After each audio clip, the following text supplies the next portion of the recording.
Hello, good morning. Pasensya na guys no na late ang ako ang submission sa na late ang ako ang pag-upload sa pre-recorded video concerning the demonstration on the Laravel. But I guess hindi naman ko siya necessary gid nga i-demo yun. But ako lang nakita nga kung ano with this may mga siya necessary because kung mo mga crash course, ma-waste ninyo ang time for almost 2 hours to 3 hours kay 4 hours man ang kuano crash course, and then um, very general ang iyang approach towards giving you kuano towards giving details of the Laravel, how to use it, sa mga features niya and all those stuff within sa Laravel. So it's a much overwhelming kung katong crash course kini mo tan-awon. So I prefer now na maghimo na lang gyud demonstration para uh, maka-start na lang mo right away sa inyong project.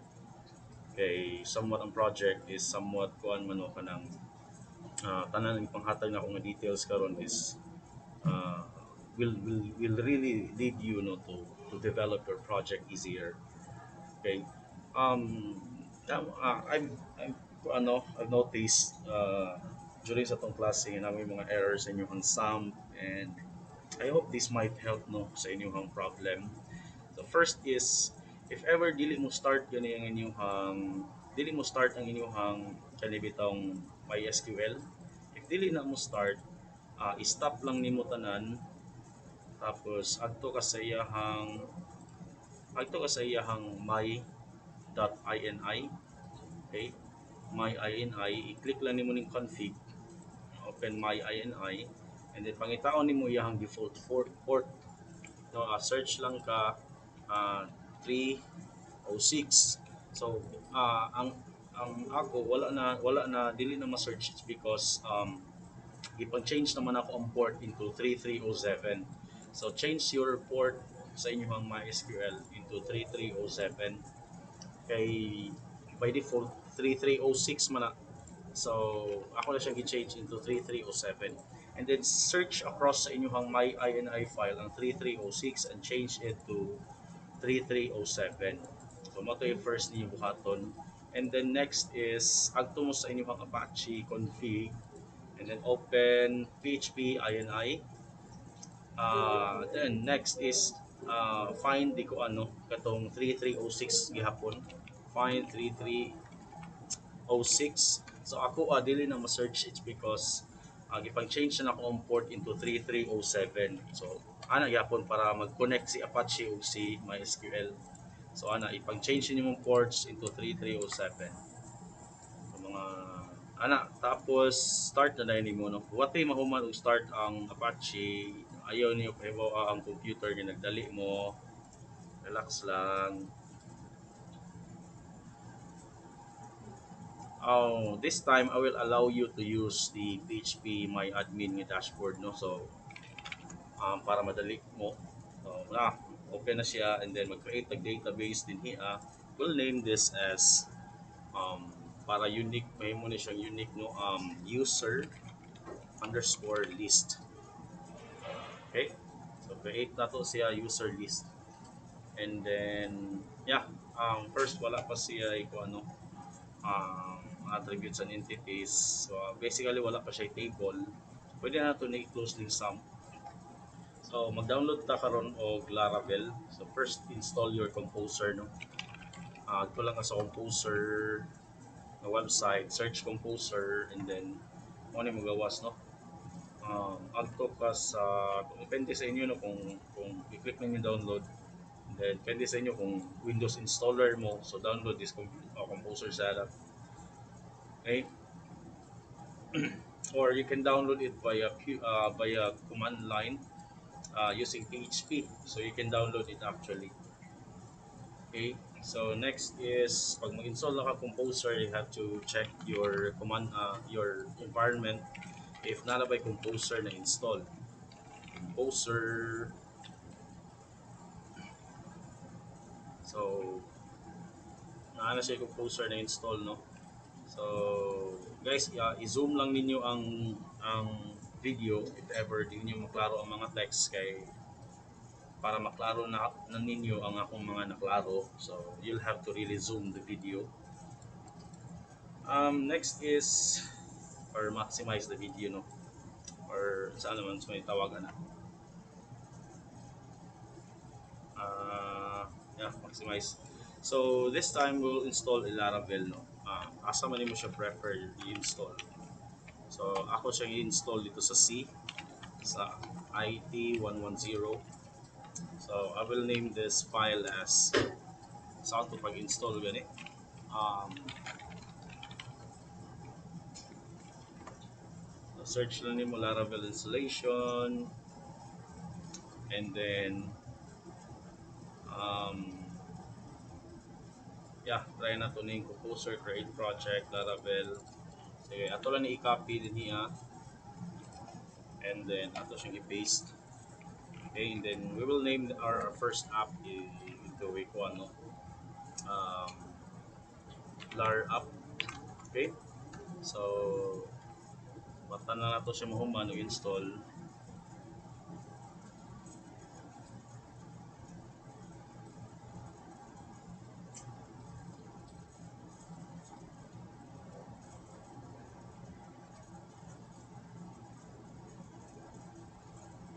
So wata na to. Before ta mo pa niya, ato sang i-review ang Laravel documentation.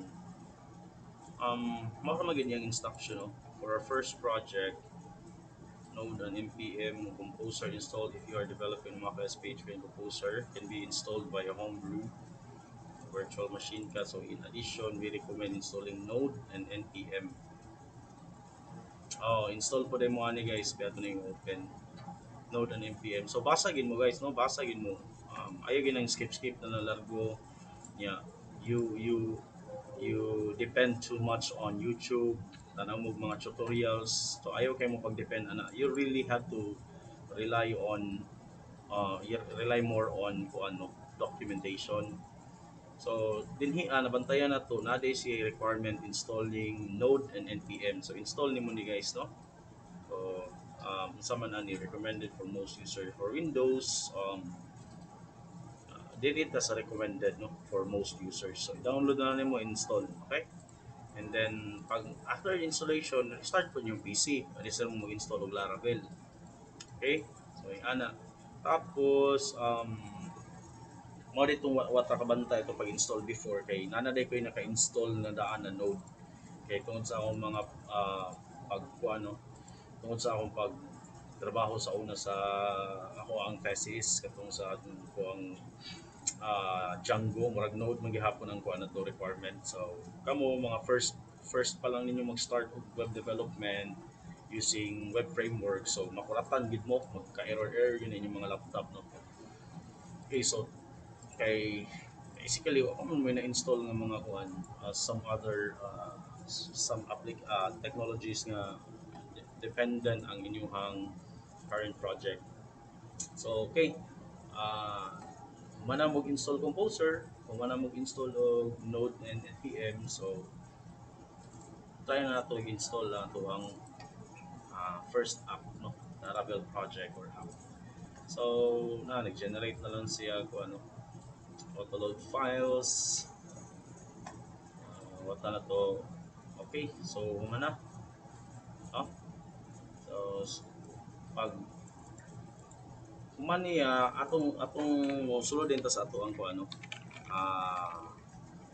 musulod ta sa ato ang gi-create nga app, no, lar app, cd lar app. Okay, so nanata sa lar app and then we can perform php to check if this is successful.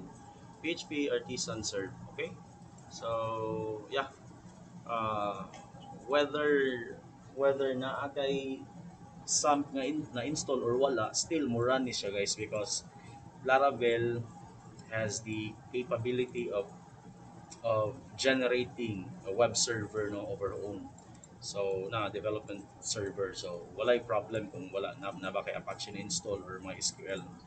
At for now wala siya problem, no, kung maghimo kag web application nga Ang mohang gusto nga database is katong imong naandan like the MySQL, so be it no, install lang nimo. Okay?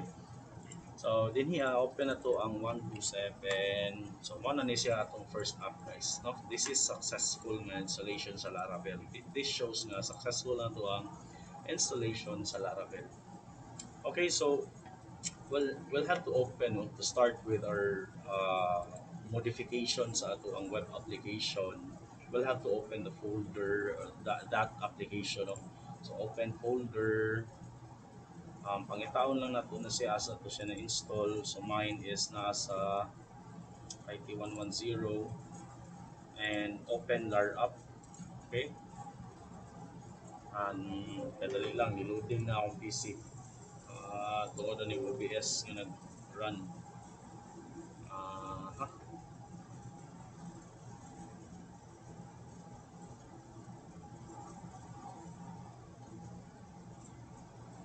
Okay, so mo na ni siya no.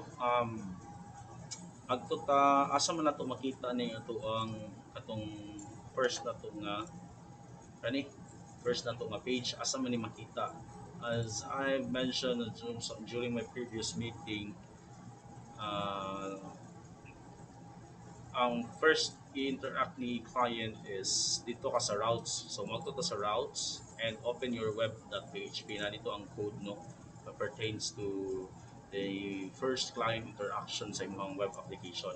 So mo ni ang default niya nga HTTP request is slash lang. So wala pa dako no. Mo to yung default HTTP request. Ipang close lang sa nako ni guys kay murag nag-loading ako. Okay, so I guess mas gaan kung Mozilla Firefox akong gamiton. Kaya nag-OBS mag guys currently nag-record magig ko. So you'll notice no. Um, nag-error siya. It's because wala na ko giran sa terminal no. Wala na ko giran sa terminal so wala kay makita ni. So kabantay mo adto na ko i-run so mo ni siya no, si Laravel. Tungod ani ni route no. So we can change this one no. First na to buhaton is ang nahitaw mo dito si route nag-interact directly sa view. So dili mo na may best practice in terms of implementing Laravel. So you'll have to start with route and then i-connect mo sa imong controller and then si controller na mismo ang mo communicate no mo pass og mga values padulong dito sa view. Not like this nga si route nagpasa og value padulong dito sa view interacting with view directly so dili tayo ano. So to start with controllers magto ta sa app na folder, open HTTP folder and then controllers na folder. So basically we have a parent controller din here. We cannot delete this one. We don't have to delete this one or use this one, but we'll have to create our own custom controller. So to start with a custom controller, so new terminal sa imong upper left corner sa imong window no sa OBS. So as Visual Studio, so open and then new terminal and then type it in here HP artisan make and then controller. So you will name we can name this one as ano, anything that we would like for the name of our controller, but you can follow no you can follow me if gusto ninyo. So my controller, my custom controller, so ano yung akong first controller, um, PHP artisan make controller custom controller sige ngon the term okay ako sa iyo day lang sorry PHP enter. Okay? So nanatay first controller karon. If inyo hang ma-observe nag-inherit siya sa ngayon nimo siya mao ni si custom controller nag-inherit siya sa default controller nga si controller. So later ma-appreciate ninyo nga mo kinahanglan ta mo extend mo inherit og something from the controller. No? If you recall your learning sa inyong object oriented programming no uh, kinahanglan ta mo extend to something to really acquire uh, features, no, features of the kuan, features of the thing that we inherited. So in this case, si controller, no, for the Laravel application. Kung gusto nimo magamit ang mga features ni Laravel application, so kinahanglan ka mo inherit sa iyang controller kay gusto man nimo i-improve ang imong custom controller, di ba? Imong gusto nimo improve imong custom controller for the Laravel application. If you would like to do that, then try to extend the controller. So, mo na siya, no, para makagamit ka atong mga functions nga validate, makagamit ka mga functions nga request, all find sa itong mga functions na for connecting na dayon maka-interact na din ka directly as well sa imong model. Okay? So importante gid guys mo extend ka na. Um, yeah, we'll try to kung ano kaya akong gi-mention before si route dapat mag-interact ang controller and then si controller siya na din ang mag-interact ang view. Okay, mo man trabaho ni controller to pass in values, parameters, and perform calculations. So calculations like validations, no, um ang saan mo na to pag connect si controller padulong kang route. So first is we can remove the kung ano kaning anonymous function, remove lang nato ni, and then maghimo tag ato ang data kaugalingon din niya. Our first parameter would be the class, so custom controller. Okay, and then double colon, and then identify this as a class, and unsay gusto nimo nga name sa function niya or identifier sa iyang function. So we will name our first function sa custom controller as the index 123. So okay, nagamit tag route mo man rule sa Java sa kung ano sa Laravel. If mo gamit kag route, you'll have to inherit the route, no, from this directory. If we'll use one controller, kinahanglan pud nimo siya inherit, no. So since naka-install na mo open kag extension, no, search lang nimo PHP namespace. So mugawas ni siya guys, namespace resolver. PHP names i-install lang na nimo, no. Pag install nimo ana guys, may ngani din siya mugawas. I-click lang nimo, no, i-click lang nimo ang imong controller, newly created controller, and then right click import class. So mugawas na lang siya guys. So dili na kinahanglan mo sige pag type. Okay? So next is since na-inherit na nato successfully ang custom controller, agto ta sa custom controller and we'll create our function based upon gi-define the index 123. So butang to function diri ang index 123. Ako lang nag 123 guys para ma-recognize ninyo nga this is a function gini. Okay? And then yeah, siya na dayon ang mo return sa view and then welcome. Okay? So, ato siyang i-rerun itong application, PHP artisan, um, then yung makita, no? Okay, so ato siyang i-rerun din hi PHP artisan serve. So, enter. Oh, it gets started, no? Run. And then no? So, successful gid ay, no? Successful ato ang pag-launch sa ato ang first controller. Okay?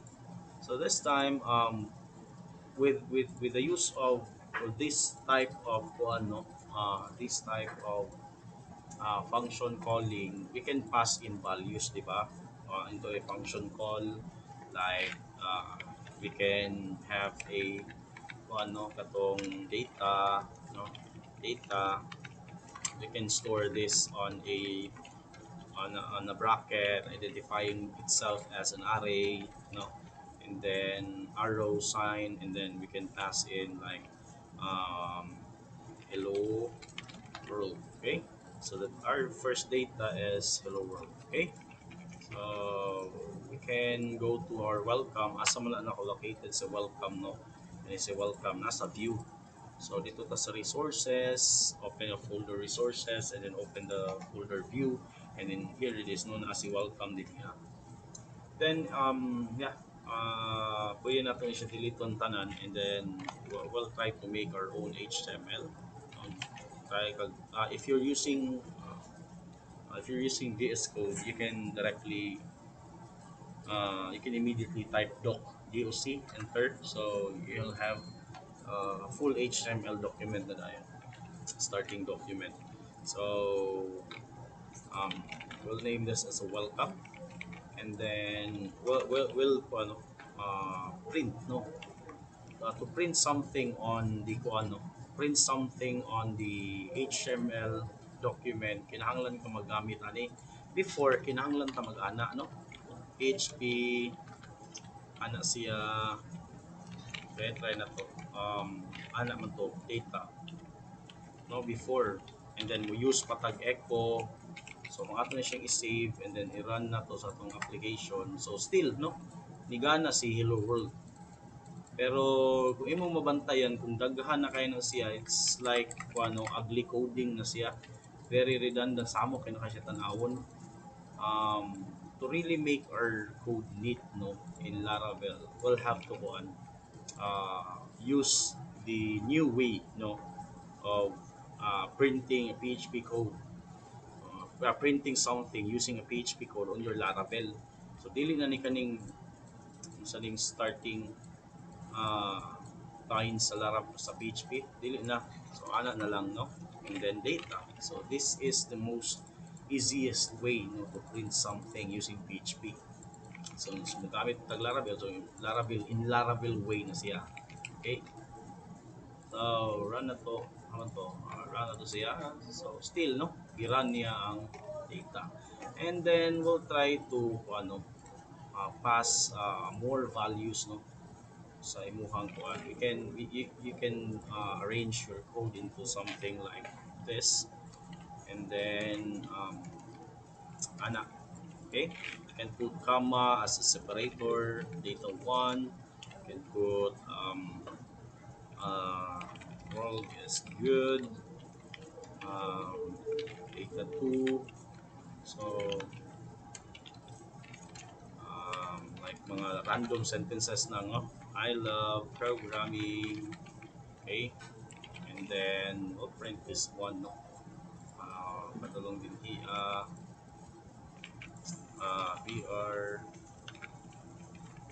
then ano, no,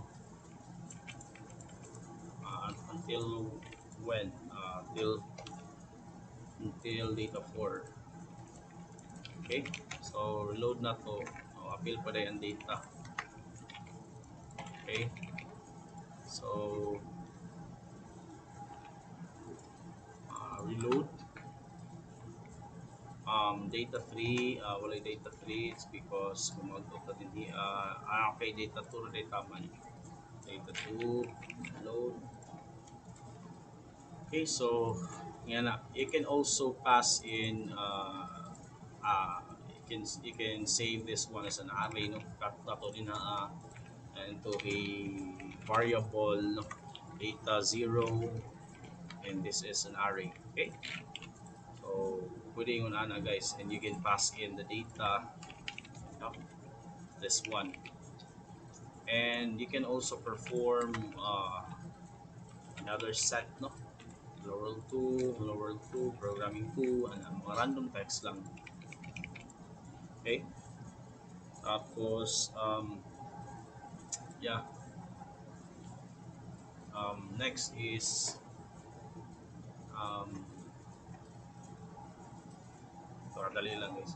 Okay, so pasa na to ang data, and then we will assign the data into something unique, or value, or um, uh, data is equal data get get data is equals to uh, okay, pwede naman ito ilargo, no, yeah, data ana, uh, data list, no, data list is equal sa data. Okay, So pag abot din hiya, pwede na ta mag-loop, no? There are way, no, to loop in Laravel. So ana siya for each and then end for each. So sa atong gamit, diba, data list, no? Atong gipasa dire for the data holder sa data is holder of this list is kaning data list. So ibutan mo data list and then key or key kabala, no? So i-print na nato siya din hiya. So we can copy this one and then redo para mas madali na. Okay? So we can access the data list using P. So we'll have to use P that points to the data. Okay, the member variable of the data list. Okay, so yun na guys. So for every end sa loop, mag double break na, no? Para mas ma-recognize ang separation sa data. Okay, trying to get data property of non-object. Okay, non-object. This is when you use ano kanang arrow, make sure that it's uh, uh, uh, this P is an object or the data like this is an object. But based sa ato ang based sa nature sa ato ang program, we pass in an array. Na array man eh. Ipasa na ito padong dito sa data list. So the data list now becomes an array. So when you use when you get in touch with array, dealing aning approach. Angay ra ni pag object. So try ta og ingon anion guys. Okay? So bracket, then colon, single quote, okay? Then reload. Okay, so print na to siya guys. So yeah, okay. So this time, we'll try to use our database, no? Kung saan pag-start sa ato ang database, moadto ka dito sa ANV file and unsa tong name sa ato ang database gani. So try tag-open sa atong localhost, PHP my admin, unsa tong yun sa atong database user underscore list. Okay, so user underscore list, open na to atong database user underscore list. Okay, and then yeah, na-discuss mo na ako before nung to start with your kuan. Pag naka-i-edit sa imuhang ANV guys, you'll have to stop the server, no? Stop lang nimo ni. So control C dinhi sa terminal para mo stop imuhang server. Okay? Control C and then try to retype again the PHP artisan serve if you made changes na sa imuhang ANV. Rerun again the PHP artisan serve. Okay, so good, no? Wala siya error. So meaning recognize ang atuang database. Okay, you can close out this one and yeah. Kung mag-start ka create sa imuhang table, dili ka mag-create dito as sa imuhang database. Dili ta mag-create sa atuang Laravel, no? Si Laravel atong mediator towards our database, no? Even the structure sa atuang database na din hiya naka define. So and the definition of our table is not in here, and then and how to access your table is not put in here. So this time, in terms of its how to use, no, the usage of our table and how to access it, and for security reasons and the format of our table. So, di rin na naka-indicate sa imuhang Laravel. So, we'll have to use the model and the migrations. So we'll start in terms of its format, kinahanglan ta mag-depend sa ato ang migration. Ang atong migrations located na sa database na folder migrations. So currently na yung mga default migrations no gi-create ni Laravel for us para ganito maglisod. But we'll create our own migration and our models as well. So na model din ni adaan no default na. Kung imo nang ato sa off ato ang server guys, kung imo nang i-start largo ang imuhang imo nang i-start largo ang imuhang PHP migrate no PHP artisan migrate kanita na mahimo ning mga tables dito sa imuhang database. And the way to access this is via model. Okay? So, ang ipa-access ragid actually ni Laravel is kani rag yung user. Dili na kaning password reset, failed jobs, for authentications na ni purposes. I guess. So, yan na, no? Mag-create tag ato ang own nga migrations and model. So, PHP, artisan, by, just type sa imuhang terminal nung asa ako sa i-close, no? Kay murag wa na mo'y wala tayo makita. Okay, so PHP, artisan, make what? Make model. No, kung say names ato ang model. So, names ato model would be, um, let's say, ato siyang in-name as random. Okay, random text. Let's say our text. Um, so may nindot ni Juan. Sige, text lang, text. Okay? Text messages on a text. And then our migration, adi kay related man sa users guys. Okay, people, tapos um since user man member na lang. Okay, members. And then members and then double dash migration. Okay?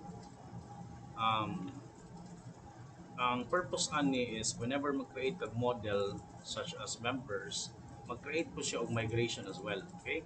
So dito nimo i-structurize ang format, no? Dito nimo i-structurize ang format sa imuhang members nga table.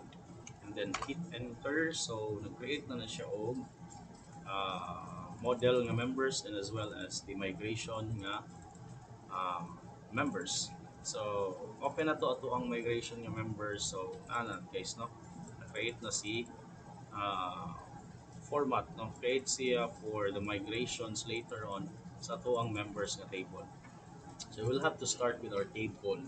So, for auto-incremented, so mag-start tag, maghimo tag ID for our members, yung member ID, and this should be unique and auto-incremented so we can use increments. Okay? And to make this unique, so you can put this one as unique, na, unique, and then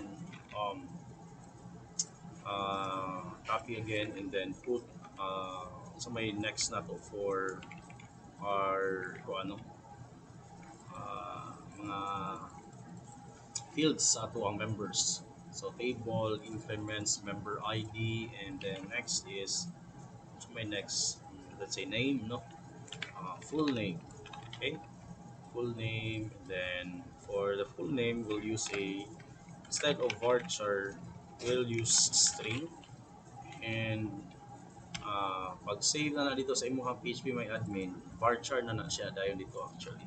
So butang tag size like set 64.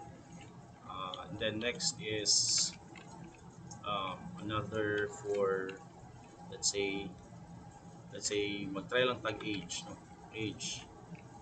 Okay, so integer, yan na ano for int. And then next is yung address. So for the address, we'll have to use text, no. If grabe gid ka taas, let's say mga paragraph, no, paragraph ang iyang ibutang dire, let's say about yourself. So you'll have to use long text. Okay? So text lang sa for now. Okay? So ano lang siguro. Okay, so ana tay kuan, then ato ang user, ang iyang user is ang members ni inherit sa kuan, ni inherit din niya sa bagong kuan. Ano sa sir ang?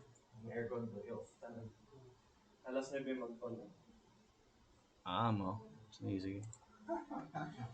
Tapos yeah, next is perform tag migration na dayon no kung atong i-open na tong members nga table. So siya ka simple no, members, extend model, so ni-inherit siya for model no para makagamit tag mga simple eloquent queries no later. So this time to run our migration, so PHP artisan migrate. So that's how simple it is in Laravel, no? PHP artisan migrate, and what happened? No? Check that out. No connection could be made because the target machine actively refused it. Okay, down I guess to wala man. Try to reopen. Load. Okay man, running man. User list. Actively refuse it. Okay, okay, okay. Pagtutas ato ang kuan env, since gi-change man nato ang port towards our kuan no MySQL, so i-change nato into 307 po ni. Save, and then yeah, try na to through. Partition migrate. Okay, so nakita gid niya ang port no.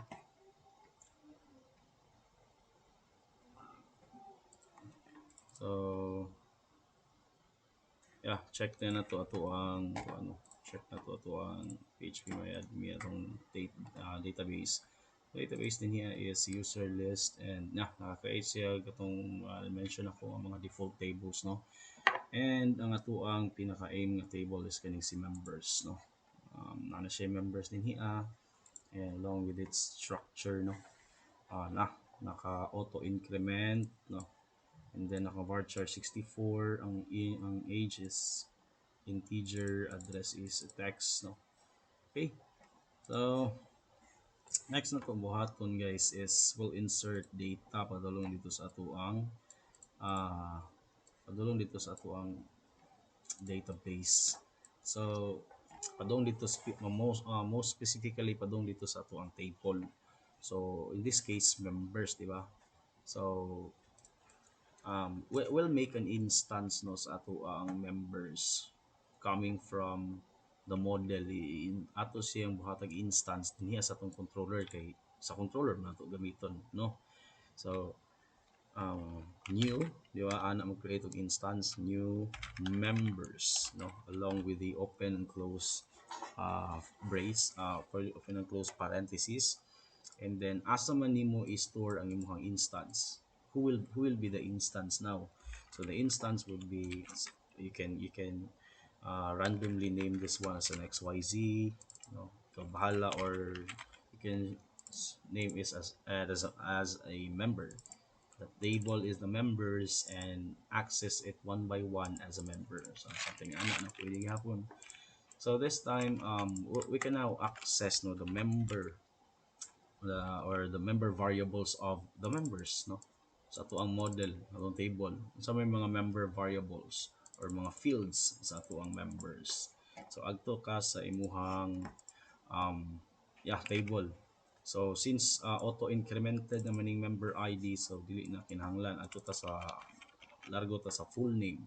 Okay, so si full name sudlan daw nimo og, say for instance, um, let's say Joshua Ramirez, mga random name lang, random names lang. And then unsa pa yung mga member, so di ba age, and then next is address no, address ana. So unsa man ang iyang age, should be 26, and address is Payon with a comma ana guys no. And then save. To save this one is still access the instance no, to use the functionality of the members no nga model. So save, so ma-save na din, instead nga mag-select asterisk, insert into tables no, values like this, so taas na kayo. So yung ani guys no, very eloquent, very elegant no, very ano, presentable tanawon imong code. So this time no, yeah, dali ra nimo mag-grasp dayon ang iyang logic. Yeah, yani so whenever i-run, no, whenever daw i-run na to si index 123, so we can run index 123 by assessing, say for instance this, no. So ma-store na si kani, no.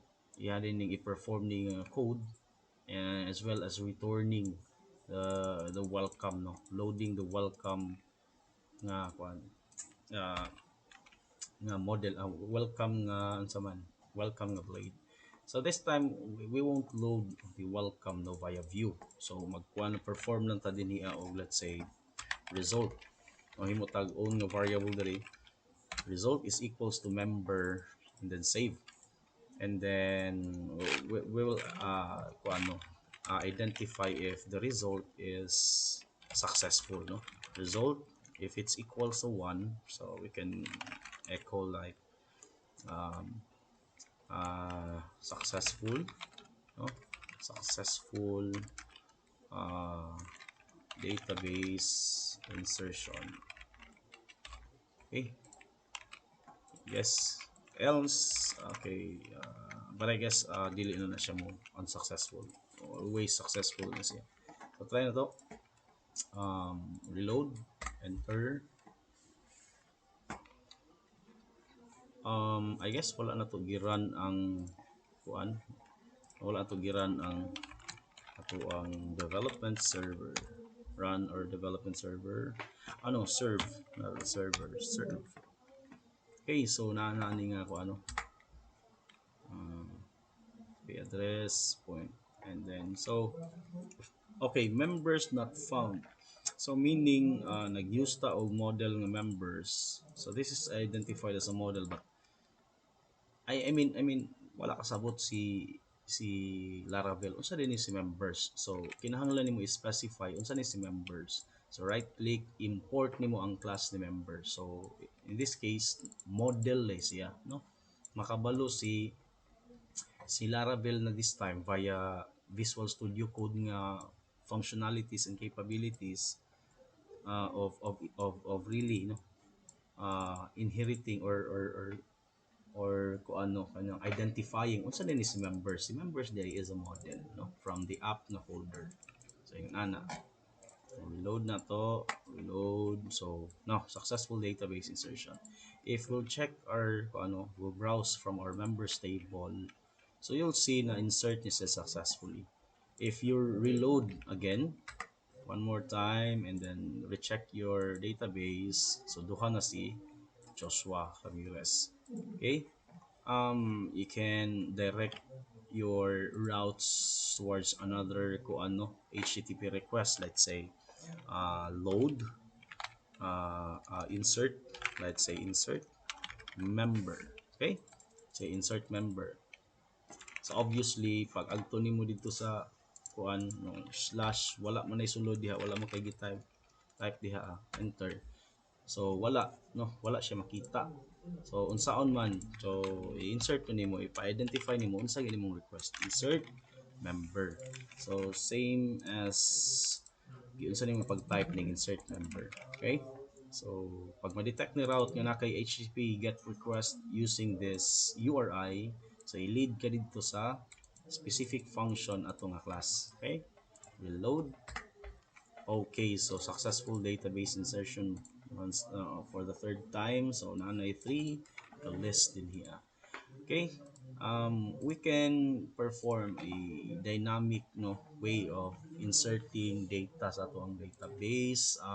You can kung ano kanang insert like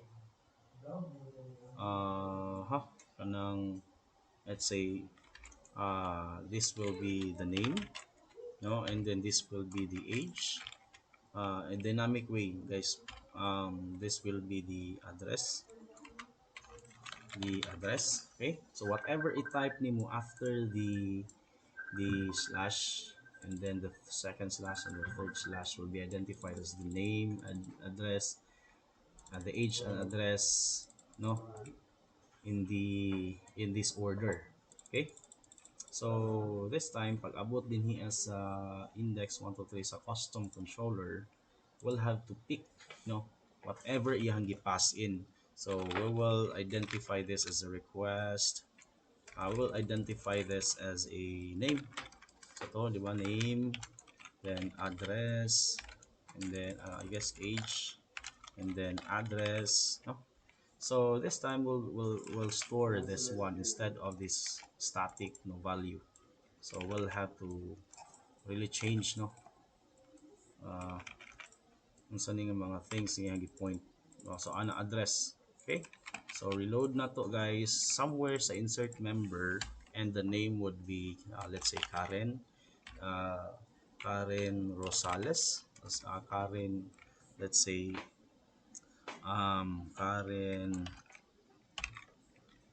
um Hos Gilbo, and then ang iyang age is 28 slash unsa man iyang address, let's say Libertad, Butuan, with a comma, Libertad, Butuan City, enter. So successful insertion gyapon guys no. Check na to pag browse, okay na ana siya guys no. Si Karen Husgilbo, Libertad, Butuan City, and the age is 28. So successful yun siya guys no. Pwede na siya inganing on. Okay? So ana we can, I guess we can perform like a request. Try na to guys. Request, then request, then we'll have to identify this as a request, and then this is a request. Okay, so try na to guys. Asa naman to? BS, yeah, reload. Okay, so still successful. Then browse. Okay, so yan na, no? So mas shortened na siya no kung anion. I-identify lang nimo and all as the request. Okay? And then next is yeah, medyo somewhat ko na siya no, somewhat dynamic na siya in a way no that we change no the value of our HTTP request, and then leads to different na dayon nga value ang ma-store dito sa ato ang database. Okay, so next is i-retrieve na to ang data from our database no, i-display na to sa ato ang whatever view instance nga ato ang gusto. So in this case di na ta mag-create og new view no. So we'll have to settle in with our the default view kaning si welcome. Pwede man nato ni siya i-rename into home depende nimo. Okay, so successful. Okay, so pwede na nato ni i-remove no. Ako lang sa i-comment no for your reference no. Okay, so ito na i-remove, load na to ang welcome, and then saan na to nga ma-display ang tanan members nga naa sa tong members table, like the Joshua Ramirez that is having a record, tulo ka buok na records no, and then si Karen no, as well. So i-display na to siya dinhi as sa ato ang welcome, atong welcome. Okay, so I change na to ang HTTP request into something like the default request no, ana the basic request, and then index 123. For the index 123 we'll try to ano, instead nga maging unana pa ka guys no, SQL is equals to select no, hassle na kayo, select asterisk from whatever table nga gusto nimo. Pwede ra ka moingon guys no, SQL, let's say data is equals to what, data is equals to unsa man yung data, data is equals to the members, which is your model, and then all. So ana ra guys pag query, then i-return din nimo ang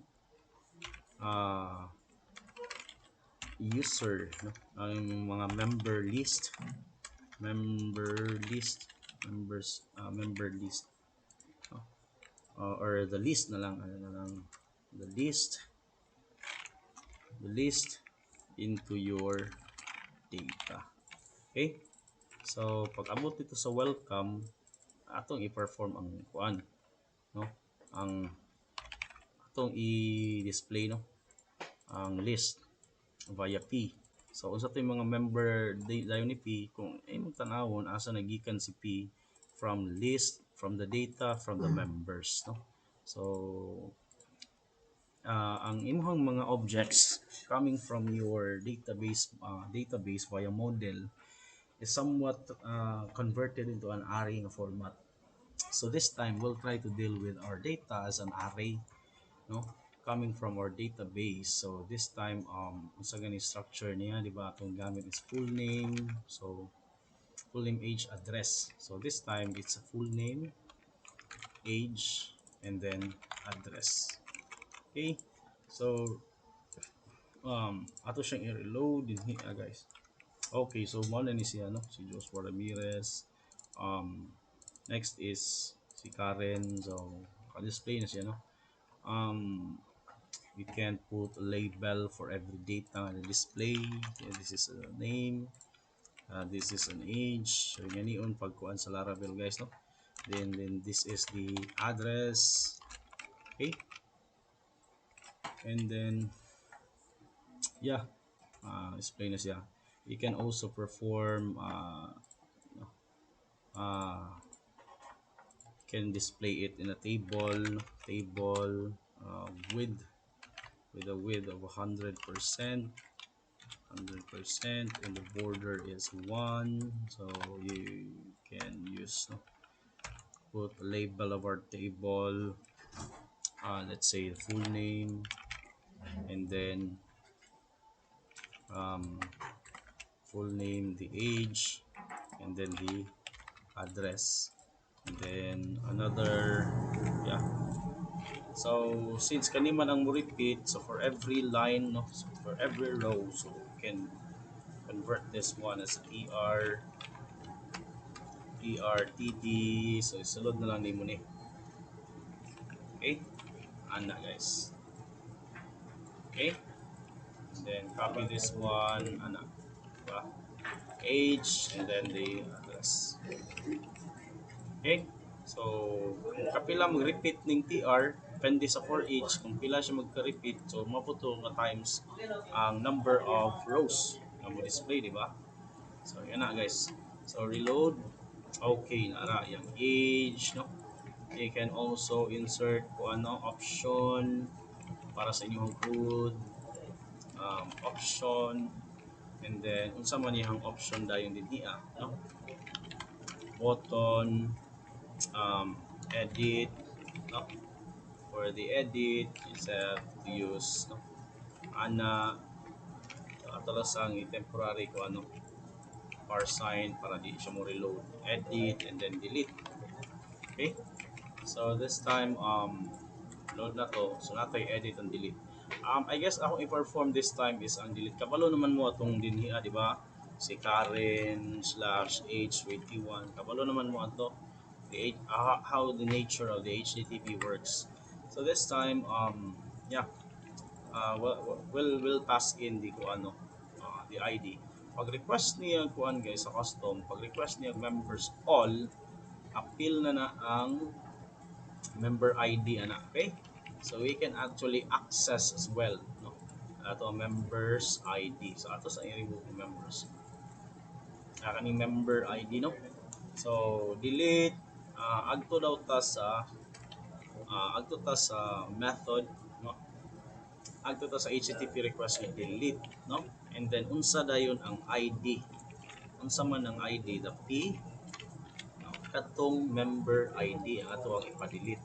Okay, so atong i-reload, reload, and then bisan asa no ani gusto ka delete, so na di ba delete, so na siya ID nga 1. Okay, let's say si Karen Hostil delete, so na siya sa 4 no.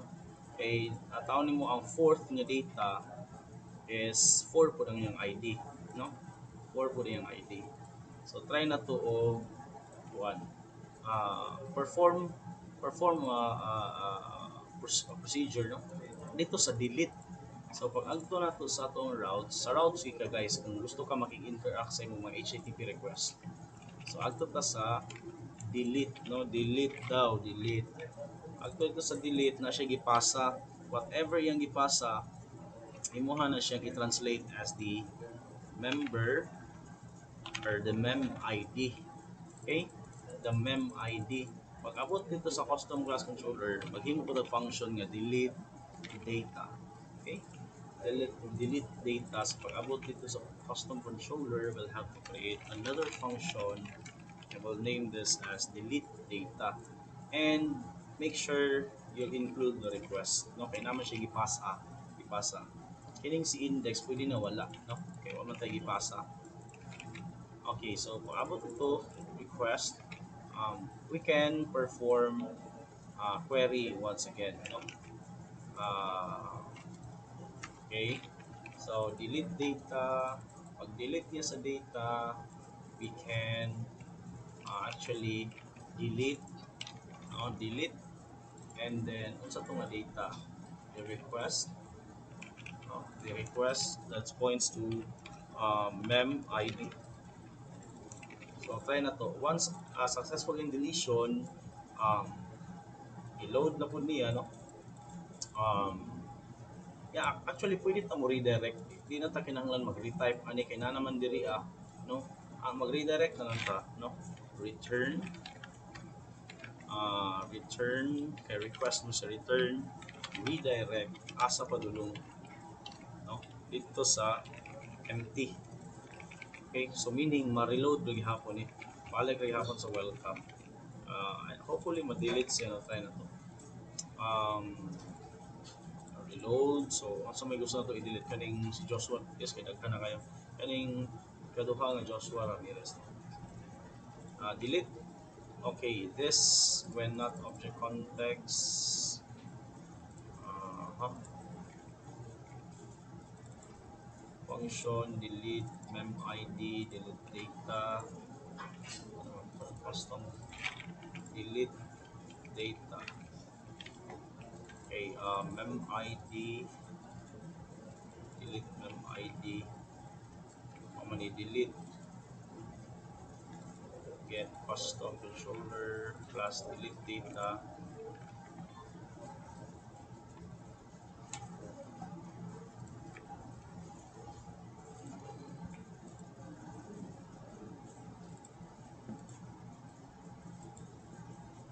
I guess isa saan ko mag-query ganit delete in Laravel SQL. You can search, no? Saan ganito pagkuhan. Actually, I guess foul ta din niya. Dili siya directly delete, but we can okay, table users where ID, magamit ang where guys, no? Delete. Okay? So you can pass in members where sa to member ID is equal, no? Ana niya. Tapos call the function delete. So ana day guys, no? Return redirect din ta. Okay. Um, load. Okay, so nawala na no sa isa. Delete na punta. So nawala na, delete na punta kang Joshua. So duha na lang ka Ramirez, no? Delete. So isa na lang. Okay? Okay, so yeah. Maghimo kag public function add data. To add data, you'll have to really call, no? Say kani yung buhato, no? Mag-insert siya ang data. Kung ning deleton, mag-insert siya data, no? Mag-add siya data. And then ato ning i-uncomment. Okay, and define your request, no? Request. And then pag once mahuman na, no? If result, no? If result successful, so return ka dito. Else, pwede ka mag-ingon alert, echo, error, something like this na. Try unable to insert data this time. try again later. Okay, and then yeah. Okay, so sige, insert ta from this ato ta sa say si ako no, Dexter Magera na Magera, and I'm at the age of 30 slash Ampayon, let's say sa Congo Bukidnon, sa Bukidnon nga barangay, Butuan City, enter. Okay, so yeah. Okay, nalimot na sa ato ang kuan request. Add data, enter. Ano sa ganito? Request. Okay, wala na to na define sa ato ang dinhi o sa ato ang controller. Natay add data, ato na define. Sa ato yung una, name, sunod, age, sunod, the address. Okay? So, alto po na to, ito is add data. Okay? So, add, okay, add lang, no? Delete, add, okay, add lang. So, pag alto na to, no? Load, add lang di ay add, enter. Okay, so nara, no? Pinakalas yun na butang, no? Insert na butang another, let's say, si Juan. Guys, sa inyong project ha, ayaw mo pag dinhi mag-type ha, kasi diri mo mag-type, dito mo sa inyong form, magbuhat kag UI, no? Say katong registration form nimo or your biodata, pag-insert, pag-click, ma-trigger din yung HTTP, mo change siya, ana guys, no? Form request, no? Itudloan naman ta mo adto. So, add unsa man imong gusto i-add si Kim Alam Payan slash 2037 slash Pasag Juan City, enter. Okay, so successful siya, no? We can delete Karen or si Kim, no? Delete si Kim, we can delete Karen, and we can also delete Dexter. So wala siya data na raw. Okay, so I guess that would be all, no, for my presentation. So I hope na naka-learn mo. You'll have to really work on the ano. You'll have to really recall, no, kung sa itong ipantudlo na ako sa inyo ha, and then apply it here. So masabot na mo sa simple concept, no, using this one. Okay, so God bless, and wait na lang mo sa pag-upload na ako sa kuang rubric, no, para sa inyong project. So if you do have question, i-drop lang ninyo dito sa forum. I-touch na ako dito sa LMS, no. Yeah, pwede na ako kung ano, hindi lang siguro na ako i-upload para mo stick in gid mo sa video, I guess. Okay, so okay. Hi guys.